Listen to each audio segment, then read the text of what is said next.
ನನಗೆ heart problem ಇದೆ, ನನಗೆ ಜಾಮೀನು ಕೊಡಿ ಇಂಥದೊಂದು ಮನವಿ ಪತ್ರ ಹಿಡಿದು ಮಾಜಿ ಮಂತ್ರಿ ಕಟ್ಟಾ ಸುಬ್ರಹ್ಮಣ್ಯ ನಾಯ್ಡು ಹೈಕೋರ್ಟ್ ಮೆಟ್ಟಿಲೇರಿದ್ದಾರೆ. ಇಂದು ವಿಚಾರಣೆಗೆ ಕೈಗೆತ್ತಿಕೊಂಡ ಹೈಕೋರ್ಟ್ ನಾಳೆಗೆ ಮುಂದೂಡಿದೆ. ಜೊತೆಗೆ ಪ್ರಾಬ್ಲಮ್ ಇದ್ರೆ ಜೈಲಿನಲ್ಲೇ ಟ್ರೀಟ್ಮೆಂಟ್ ತಗೊಳ್ಳಿ ಅಂತ ಹೇಳಿದೆ.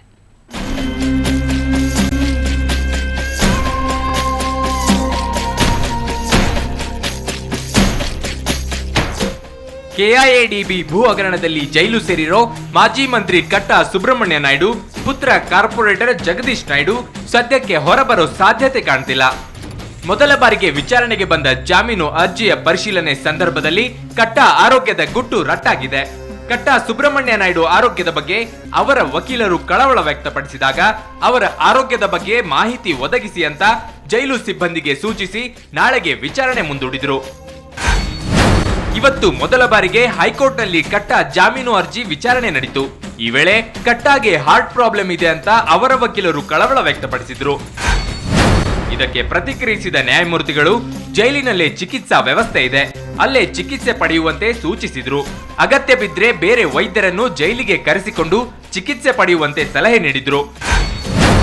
ಅಷ್ಟೇ ಅಲ್ಲ, ಆರೋಗ್ಯದ ವಿವರ ಸಲ್ಲಿಸುವಂತೆ ಜೈಲು ಅಧಿಕಾರಿಗಳಿಗೆ ಆದೇಶಿಸಿದ್ರು. ನಾಳೆ ಮತ್ತೆ ಹೈಕೋರ್ಟ್ನಲ್ಲಿ ವಿಚಾರಣೆ ನಡೆಯಲಿದ್ದು ಕಟ್ಟಾ ಅಂಡ್ ಸನ್ ಇಂದು ಕೂಡ ಪರಪ್ಪನ ಅಗ್ರಹಾರದಲ್ಲೇ ಕಾಲ ಕಳೆಯುವಂತಾಗಿದೆ. ಮಾರುತಿ, ಸುವರ್ಣ ನ್ಯೂಸ್ 24/7 ಬೆಂಗಳೂರು. ಸಿಲಿಕಾನ್ ಸಿಟಿಯ ಆಗ್ನೇಯ ವಿಭಾಗದ ಪೊಲೀಸರು 2 ತಿಂಗಳ ಬಳಿಕ ಭರ್ಜರಿ ಬೇಟೆಯಾಡಿದ್ದಾರೆ. 117 ಪ್ರಕರಣಗಳನ್ನು ಭೇದಿಸಿರೋ ಖಾಕಿಗಳು 172 ಆರೋಪಿಗಳ ಕೈಗೆ ಕೋಳ ಹಾಕಿದ್ದಾರೆ. ಅಲ್ಲದೆ ದುಷ್ಕರ್ಮಿಗಳಿಂದ ಬರೋಬ್ಬರಿ 2.39 ಕೋಟಿ ರೂಪಾಯಿ ಮೊತ್ತದ ಮಾಲನ್ನ ವಶಪಡಿಸಿಕೊಂಡಿದ್ದಾರೆ.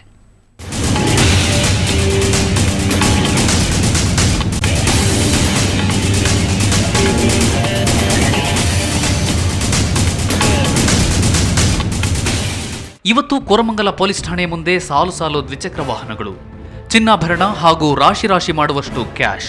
ಇದು 2 ತಿಂಗಳ ಅವಧಿಯಲ್ಲಿ ಆಗ್ನೇಯ ವಿಭಾಗದ 13 ಪೊಲೀಸ್ ಠಾಣಾ ವ್ಯಾಪ್ತಿಯಲ್ಲಿ ನಡೆದಿದ್ದ ಅಪರಾಧಗಳಲ್ಲಿ ದುಷ್ಕರ್ಮಿಗಳ ಪಾಲಾಗಿದ್ದ ಮಾಲು. ಬರೋಬ್ಬರಿ 2.39 ಕೋಟಿ ರೂಪಾಯಿ ಮೊತ್ತದ ಮಾಲು ಪತ್ತೆ ಹಚ್ಚಿರುವ ಪೊಲೀಸರು 179 ಆರೋಪಿಗಳಿಗೆ ಕೋಳ ಹಾಕಿದ್ದಾರೆ. ಈ ಚೆನ್ನಕೇಶವ ಟೆಂಪಲ್ ಸಂಬಂಧಪಟ್ಟ ಏನು ಕೆಲವಾರು ಪ್ರಮುಖ ಆಸ್ತಿಗಳು ಹಾಗೂ ಬೇರೆ ಟೆಂಪಲ್ಸ್ಗೆ ಸಂಬಂಧಪಟ್ಟ ಕೆಲವು ಪ್ರಾಪರ್ಟೀಸು, ಹೀಗೆ ಒಟ್ಟು ಸುಮಾರು 2.5 ಲಕ್ಷ ವರ್ತ್ ಟೆಂಪಲ್ ಅಫೆಂಡರ್ಸ್ ಏನು ಪ್ರಾಪರ್ಟೀಸ್ ಇತ್ತು ಅದನ್ನು ನಾವು ರಿಕವರ್ ಮಾಡಿದ್ದೇವೆ. ಇನ್ನೊಂದೆಡೆ ಕೋರಮಂಗಲ ಪೊಲೀಸರು ನಡೆಸಿದ ಕಾರ್ಯಾಚರಣೆಯಲ್ಲಿ ಕಾರು ಕಳ್ಳ ಸಲೀಂನನ್ನ ಬಂಧಿಸಲಾಗಿದೆ. ಈತ ಬರೋಬ್ಬರಿ 40 ಲಕ್ಷ ರೂಪಾಯಿ ಮೌಲ್ಯದ ಮಾಲು ದೋಚಿದ್ದ. ಒಟ್ಟಾರೆ ಪೊಲೀಸರ ಕಾರ್ಯಾಚರಣೆ ಸಾರ್ವಜನಿಕರಿಗೆ ಸಮಾಧಾನ ತಂದಿದೆ. ಮನೆ ಹತ್ರ ಬರಬೇಕಾದ್ರೆ ಹಿಂದೆಗಡೆಯಿಂದ ಇಬ್ಬರು ಬಂದ್ಬಿಟ್ಟು ಒಬ್ರು ಏನು ಮಾಡ್ತಾರೆ, ಸುಮ್ಮನೆ ಟಚ್ ಮಾಡ್ತಾರೆ. ಟಚ್ ಮಾಡಿದಾಗ ಈ ಕಡೆ ನೋಡುವಾಗ ಈಚೆ ಕಡೆಯಿಂದ ಸರವನ್ನು ಕಿತ್ಕೊಂಡೋದು. ಎಲ್ಲ ಪ್ರತಿಯೊಂದು ಕಡೆನೂ ಪೊಲೀಸರು ಇದ್ದು ನೋಡ್ಕೊಳ್ಳೋದಕ್ಕಾಗಲ್ಲ. ಆ ಒಂದು ಕಾರಣಕ್ಕೆ ಅವರವ್ರ ಚಿನ್ನವನ್ನು ಅವರವರೇ ಜೋಪಾನ ಮಾಡ್ಕೋಬೇಕು ಅಂತ ಹೇಳ್ತೀವಿ. ತಮ್ಮ 2 ತಿಂಗಳ ಸಾಧನೆಗೆ ಆಗ್ನೇಯ ವಲಯದ ಪೊಲೀಸರು 1 ಲಕ್ಷ ರೂಪಾಯಿ ಬಹುಮಾನ ಗಿಟ್ಟಿಸಿದ್ದಾರೆ. ಇದೇ ಹುಮ್ಮಸ್ಸು ಖಾಕಿಗಳಲ್ಲಿ ಮುಂದೆ ಕೂಡ ಇರಲಿ ಅನ್ನೋದು ಸಾರ್ವಜನಿಕರ ಅಭಿಮತ. ಮುರಳೀಧರ್, ಕ್ರೈಮ್ ಬ್ಯೂರೋ, ಸುವರ್ಣ ನ್ಯೂಸ್ 24/7. ಪಾರ್ಟಿಗೆಂದು ಕರೆದುಕೊಂಡು ಹೋದ ಗೆಳತಿಯ ಮೇಲೆ ಅತ್ಯಾಚಾರ ನಡೆಸಿದ 2 ಕಾಮಕೂರಿಗಳನ್ನು ಆಡುಕೋಡಿ ಪೊಲೀಸರು ಬಂಧಿಸಿದ್ದಾರೆ. ಬೆಂಗಳೂರು ಮೂಲದ ಸಿದ್ದೇಶ್ ಹಾಗೂ ಅಂಡಮಾನ್ ಮತ್ತು ನಿಕೋಬಾರ್ ನಿವಾಸಿ ಆಸಿಂ ರಾಯ್ ಬಂಧಿತ ಆರೋಪಿಗಳು. ಪತಿಯಿಂದ ವಿಚ್ಛೇದನ ಪಡೆದಿದ್ದ ಪಶ್ಚಿಮ ಬಂಗಾಳದ ಮಹಿಳೆ ಕೆಲಸ ಹುಡುಕೊಂಡು ಬೆಂಗಳೂರಿಗೆ ಬಂದಿದ್ಲು. ಇದೇ ವೇಳೆ ಕೋರಮಂಗಲ ಕ್ರೀಡಾಗ್ರಾಮದ Coco Bongo restaurant manager Siddesh ಮತ್ತು ಆಸಿಂ ಪರಿಚಯವಾಗಿ ಗೆಳೆತನ ಬೆಳೆಸಿದ್ರು. ಬುಧವಾರ ಪಾರ್ಟಿಗೆ ಅಂತ ರೆಸಿಡೆನ್ಸಿ ರಸ್ತೆಯ ರೆಸ್ಟೋರೆಂಟ್ ಒಂದಕ್ಕೆ ಕರೆದುಕೊಂಡು ಹೋಗಿ ಮಹಿಳೆಗೆ ಕಂಠಪೂರ್ತಿ ಕುಡಿಸಿ ಡ್ಯಾನ್ಸ್ ಮಾಡಿಸಿದ್ದಾರೆ.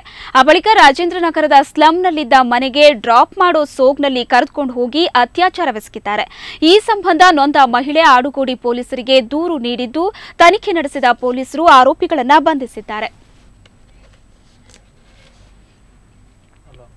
ವಿನಾಶದ ಅಂಚಿನಲ್ಲಿರೋ ಗೌಚಲು ಹಕ್ಕಿಗಳ ಸಂತಾನ ಇತ್ತೀಚಿನ ದಿನಗಳಲ್ಲಿ ಕಡಿಮೆ ಆಗ್ತಾ ಇದೆ. ಇದಕ್ಕೆ ಈ ಹಕ್ಕಿಗಳ ಅಕ್ರಮ ಮಾರಾಟ ಪ್ರಮುಖವಾದ ಕಾರಣ. ಇಂತಹ ಒಂದು ಜಾಲ ಬೆಂಗಳೂರಿನಲ್ಲಿ ಸಿಕ್ಕಿ ಬಿದ್ದಿದೆ.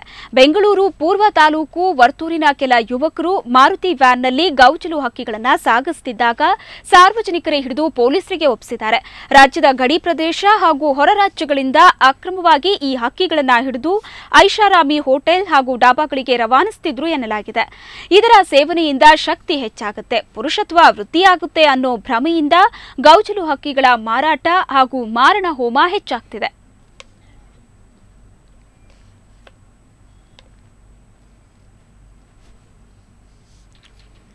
65ನೇ ಸ್ವಾತಂತ್ರ್ಯ ದಿನಾಚರಣೆ ಸಂಭ್ರಮಕ್ಕೆ ಎಲ್ಲೆಡೆ ಸಿದ್ಧತೆ ನಡೆದಿದೆ. ಸ್ವಾತಂತ್ರ್ಯ ಹಬ್ಬಕ್ಕೆ ಬೆಂಗಳೂರು ಸಹ ಸಿಂಗಾರಗೊಳ್ಳುತ್ತಿದೆ. ಈ ಬಾರಿಯ ವಿಶೇಷತೆ ಅಂದ್ರೆ ಇದೇ ಮೊದಲ ಬಾರಿಗೆ ಐತಿಹಾಸಿಕ ಫ್ರೀಡಂ ಪಾರ್ಕ್ನಲ್ಲಿ ಸ್ವಾತಂತ್ರ್ಯ ದಿನೋತ್ಸವವನ್ನು ಭಾರೀ ವಿಜೃಂಭಣೆಯಿಂದ ನಡೆಸಲಾಗುತ್ತಿದೆ. ಈ ಕಾರ್ಯಕ್ರಮದ ಡೀಟೇಲ್ಸ್ ಇಲ್ಲಿದೆ.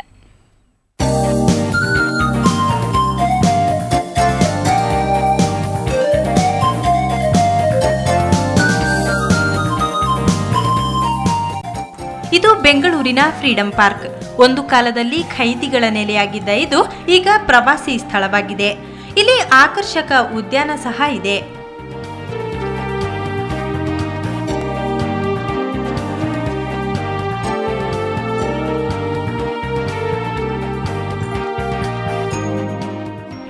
ಇಷ್ಟೇ ಆಗಿದ್ರೆ ಇದರ ಬಗ್ಗೆ ಹೇಳೋ ಅಗತ್ಯ ಇರಲಿಲ್ಲ. ಫ್ರೀಡಂ ಪಾರ್ಕ್ ಈ ಬಾರಿಯ ಸ್ವಾತಂತ್ರ್ಯ ದಿನಾಚರಣೆಯಲ್ಲಿ ಎಲ್ಲರ ಗಮನ ಸೆಳೆಯಲಿದೆ. ಯಾಕಂದ್ರೆ ಇದೇ ಮೊದಲ ಬಾರಿಗೆ ಈ ಸ್ಥಳದಲ್ಲಿ ಬೃಹತ್ ಸ್ವಾತಂತ್ರ್ಯೋತ್ಸವ ಆಚರಿಸಲಾಗುತ್ತಿದೆ.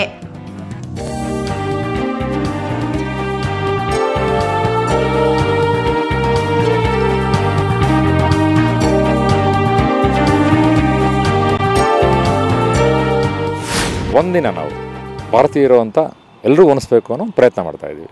ಬೆಂಗಳೂರಿನಲ್ಲಿ ನೆಲೆಸಿರುವಂಥ ಎಲ್ಲ ರಾಜ್ಯದವ್ರನ್ನ, ಎಲ್ಲ ಸ್ತರದ ಜನರನ್ನ, ಮನೆ ಮಂದಿ ಎಲ್ಲ ಬನ್ನಿ, ಸ್ನೇಹಿತರು ಕರ್ಕೊಂಬನ್ನಿ, ಒಂದು 5-6 ತಾಸು ದೇಶದ ಬಗ್ಗೆ ನಾವು ಆಯೋಜಿಸ್ತಾ ಇರುವಂಥ ಸಾಂಸ್ಕೃತಿಕ ಕಾರ್ಯಕ್ರಮದಲ್ಲಿ ಪಾಲ್ಗೊಳ್ಳಿ ಅಂತ ಮನವಿ ಮಾಡ್ತಾ ಇದ್ದೀವಿ.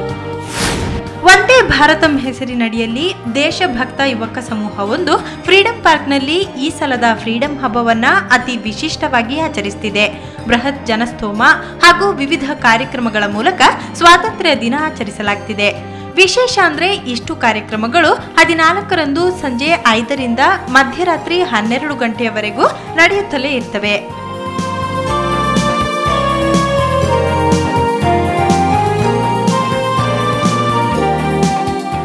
ಸುಮಾರು ಜನ ಒಳ್ಳೊಳ್ಳೆ ಕಲಾವಿದರು ಸಮಯ ಕೊಟ್ಟಿದ್ದಾರೆ. ಹೇಳಬೇಕು ಅಂದರೆ ನಿರ್ಮಲಾ ರಾಜೇಂದ್ರ, ಪ್ರವೀಣ್ ಗೋಡ್ಕಿಂಡಿ ಆ್ಯಂಡ್ ಅವ್ರ ಟೀಮು, ಆನೂರ್ ಅನಂತಕೃಷ್ಣ ಶರ್ಮಾ ಅವ್ರ ಟೀಮು, ಆಮೇಲೆ ಜನಪದ 4-5 ಟೀಮ್ ಬರ್ತಾ ಇದ್ದಾವೆ. ಅವರು ಅಂತಾರಾಷ್ಟ್ರೀಯ ಮಟ್ಟದಲ್ಲೆಲ್ಲ ಪರ್ಫಾರ್ಮ್ ಮಾಡಿದ್ದಾರೆ. ಸೊ ಅವರೆಲ್ಲ ಒಪ್ಕೊಂಡಿದ್ದಾರೆ ನಾವು ಬರ್ತೀವಿ ಅಂತ. ಬಳಿಕ ಸರಿಯಾಗಿ 12 ಗಂಟೆಗೆ ಧ್ವಜಾರೋಹಣ ಕಾರ್ಯಕ್ರಮ ನಡೆಸಲಾಗುತ್ತೆ. ಆ ಮೂಲಕ ಫ್ರೀಡಂ ಪಾರ್ಕ್ ಅನ್ನ ಮತ್ತೊಮ್ಮೆ ಇತಿಹಾಸದ ಪುಟಕ್ಕೆ ಸೇರಿಸುವ ಪ್ರಯತ್ನಕ್ಕಿಳಿದಿದೆ ದೇಶಭಕ್ತ ಯುವಕ ಸಮೂಹ. ಅರುಣ್ ಬಡಿಗೇರ್, ಸುವರ್ಣ ನ್ಯೂಸ್ 24/7 ಬೆಂಗಳೂರು.